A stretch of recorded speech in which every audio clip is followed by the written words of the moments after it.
तर जय महाराष्ट्र, आत्ताच तुम्ही थंबनेल बघितलं असणार की लाडकी बहीण योजना बंद होणार। आता काय होणार, लाडक्या बहिणीचं योजना म्हणजे बंद झाल्यानंतर किती म्हणजे महिला किती टेन्शनमध्ये आल्या असेल की आता पैसे बंद होतील का काय।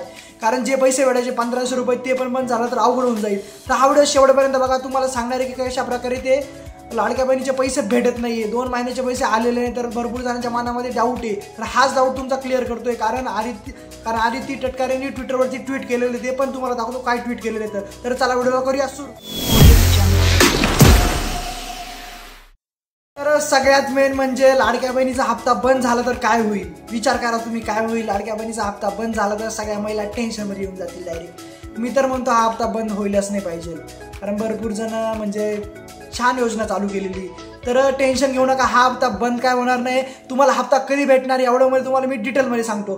तर 2 महिन्याचा हप्ता आपला राहिला तो म्हणजे फेब्रुवारी आणि मार्चचा। तर हा हप्ता तुम्हाला कधी भेटणार हे स्क्रीनवर बघा। आदिती तटकरेचा आता सध्या ट्विटरवरती ट्विट केलेलं आहे, त्यांनी काय ट्विट केलंय ते बघा स्क्रीनवरती। महिला दिनाच्या लाडक्या बहिणींना मिळणार 2 महिन्याचा हप्ता, कधी भेटणार तो स्क्रीनवर बघा। आता मुख्यमंत्री माझी लाडकी बहीण योजनेतील सर्व पात्र लाभार्थी महिलांना फेब्रुवारी व मार्च महिन्याचा सन्मान निधी महिला दिनाच्या पूर्वदेयेला मिळणार। त्यानंतर खाली आलेले बघा, सर्व लाभार्थ्यांना बँक खात्यात 2 महिन्याची रक्कम जमा होणार। तर एकदम आनंदाची बातमी, तुमची 2 महिन्याची रक्कम एकाच वेळी येते, ते म्हणजे 3000 रुपये तुमचे 2 दिवसात जमाच होणार आहे। तर हा अपडेट तुम्हाला जर आवडला तर आपल्या चॅनलला नक्की लाईक करा आणि टेन्शन घेऊ नका, लाडक्या बहीण योजना हप्ता वगैरे बंद काहीच होणार नाहीये। तर चला मित्रांनो, भेटू नेक्स्ट व्हिडिओमध्ये, कायम असत राहा आणि अशाच अपडेट जर तुम्हाला लागत असतील आपल्या चॅनल नक्की सबस्क्राईब करा। तर चला।